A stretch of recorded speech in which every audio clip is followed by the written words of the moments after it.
Olá, tudo bem? Vamos falar um pouquinho da graça, da graça.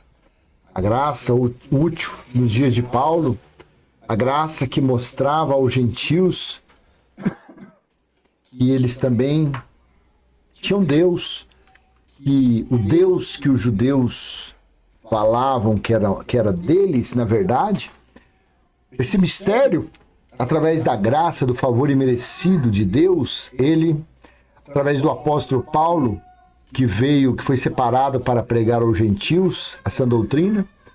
Então, através da graça, do favor imerecido, foi apresentado Deus também aos gentios. E essa graça teve a sua eficácia até o grande dia do Senhor chegar, até o grande juízo de Deus chegar. É difícil entender isso? Claro, para os religiosos isso é uma coisa, conta para fechar para um religioso é muito difícil. Porque o religioso, ele está em Moisés. Ah, não, eu não estou em Moisés, eu estou em Jesus de Nazaré. Então, mas Jesus de Nazaré veio cumprir as leis, né? Então, aqueles livros que você conhece como Novo Testamento, Mateus, Marcos, Lucas e João, na verdade, ali são livros da lei, porque Jesus de Nazaré veio cumprir a lei, né? Então, eu te convido a ler Tito, capítulo 3, do versículo 1 em diante, no texto da Nova Almeida Atualizada, NA, o subtítulo A Salvação pela Graça leva às boas obras. Versículo 1. Lembre a todos que se sujeitem aos governantes e às autoridades, que sejam obedientes e estejam prontos para toda boa obra. 2. Que não difamem ninguém, que sejam pacíficos, cordiais, dando provas de toda cortesia para todos. 3.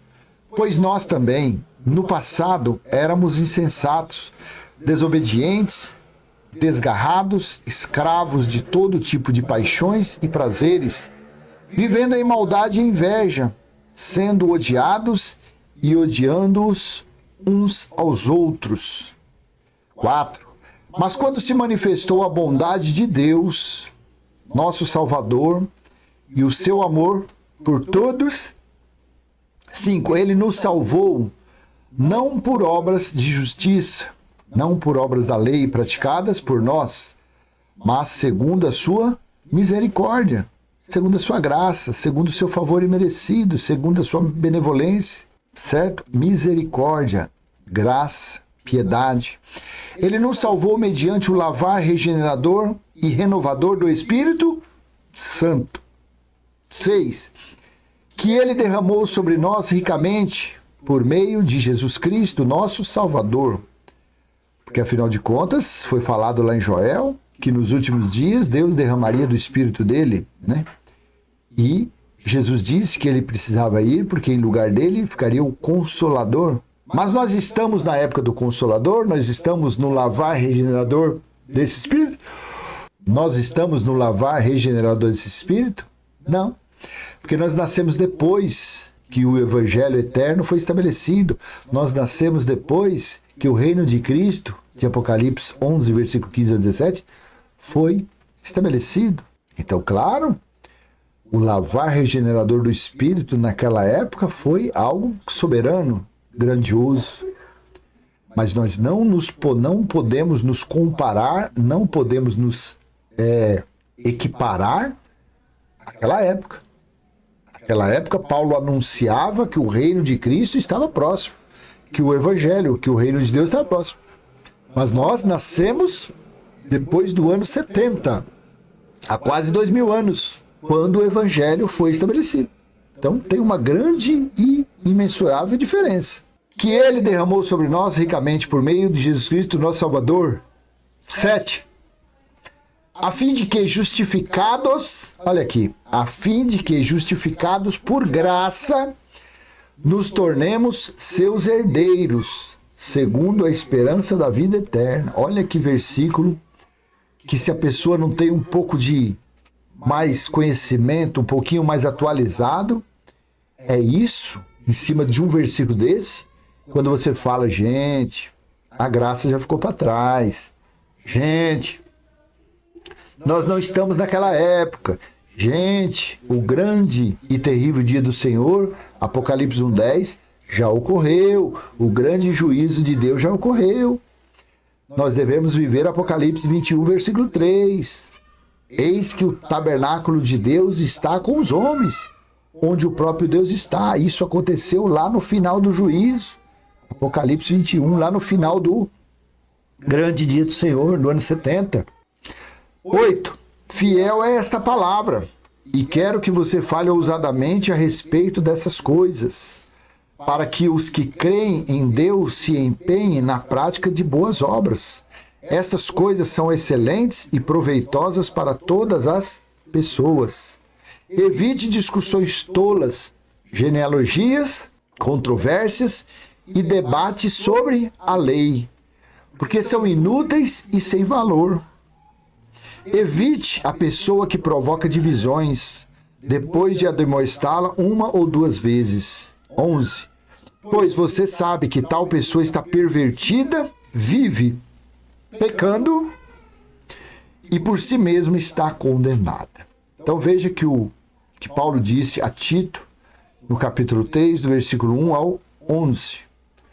Falou-se da graça, falou-se também para as pessoas não ficarem discutindo, não ficarem debatendo sobre genealogia sem fim, sobre o legalismo de Moisés, sobre a caducidade da letra, sobre as maldições da letra, as maldições das leis mosaicas. Então, para mim, quando eu leio essas passagens da graça, hoje fica algo meio sem sentido.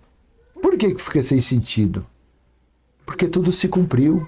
Por isso que por isso que eu tenho certeza que o livro mais importante de todos os 66 livros, que também é histórico, é o livro do Apocalipse. Porque lá está a consumação de tudo. Lá está a finalização de tudo. Lá está o grande dia do Senhor, onde é relatado nas 7 trombetas as etapas dos acontecidos contra a nação de Israel, lá em Jerusalém. Lá está os 7 selos quebrados do livro de Daniel. Lá estão os 7 flagelos. Todos eles nas etapas, todos eles ali falam exatamente das coisas que aconteceram em seus devidos tempos. Está tudo lá. Então, quando se pega essa passagem aqui, Tito, e a pessoa fala, não, nós devemos pregar, nós devemos anunciar a graça, nós somos ministros da graça. Como assim, ministros da graça?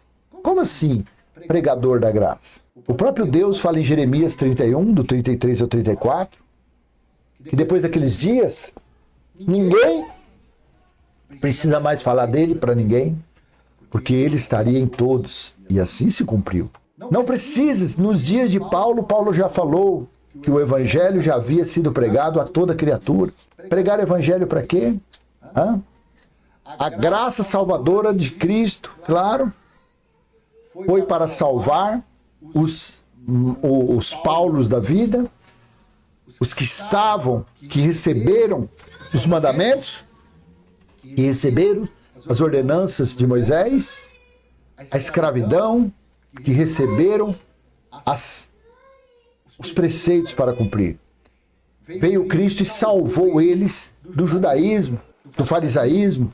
Veio a graça salvadora de Cristo e salvou os gentios, os não-judeus, da carnalidade. Salvou eles das trevas, do engano que os judeus colocavam na cabeça deles. Olha, vocês são estrangeiros, vocês são forasteiros, vocês não são filhos de Deus. Foram salvos pela graça salvadora de Cristo. Você entende?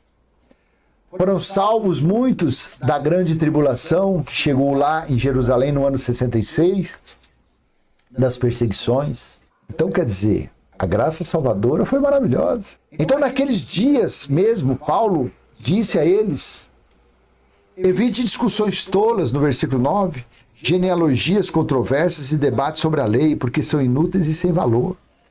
Nós estamos na live, fazendo live às vezes, chega algum religioso, me sobe aí, subir é colocar ele juntamente com você. Mas como que você vai colocar um religioso? Como que você vai colocar um legalista em um ambiente de liberdade? Em um ambiente que nós estamos na liberdade do Evangelho eterno. Assim foi Gálatas, né, 2, que Paulo falou que chegou os judeus para espionar a liberdade que eles tinham em Cristo. Assim é hoje, no território do Evangelho eterno. Como que você vai deixar uma pessoa dessa, uma pessoa sem o mínimo conhecimento do Evangelho eterno, querer debater com você? Quer dizer, você vai ficar estressado, ele vai te minar as suas forças, com Moisés, com maldições. Então, não discuta, não dê nem atenção para eles, não dê brecha para eles, deixe que eles fiquem com as leis deles, com as genealogias dele para lá. Deixe que eles fiquem com o conhecimento de Moisés para lá, longe de nós. Deixe nós deliciarmos a liberdade que o Evangelho eterno nos dá. Não libertinagem. Porque eles falam da libertinagem, mas libertinagem pior é o que é feito dentro desses templos religiosos, sabia? A profanação, a blasfêmia, a incredulidade, as mentiras são terríveis. Porque as pessoas, às vezes, praticam aí as suas carnalidades na praia, no baile, no carnaval, sem a Bíblia. E os líderes religiosos, eles praticam todas essas maldades, todas essas perversidades dentro desses templos religiosos, aonde agarrados à Bíblia, com a Bíblia aberta, lendo, e eles praticam a libertinagem, praticam a mentira, o engano, e assim é, tá bom? Então eu vou deixar essa pequena mensagem, espero ter sido útil de alguma forma, e se foi, contribua com aquele joinha, comenta, compartilha. Se você não é inscrito, se inscreva nesse canal, ative o sininho para receber novas notificações e vamos em frente. Passando sempre o nosso simples e humilde entendimento, para que de alguma forma venha te auxiliar, venha te abrir os olhos, venha te dar um norte diferente da religião, para que você venha ser livre e venha sair da escravidão, tá bom? Um aperto de mão, um abraço, um beijo no coração, até mais, tchau, tchau.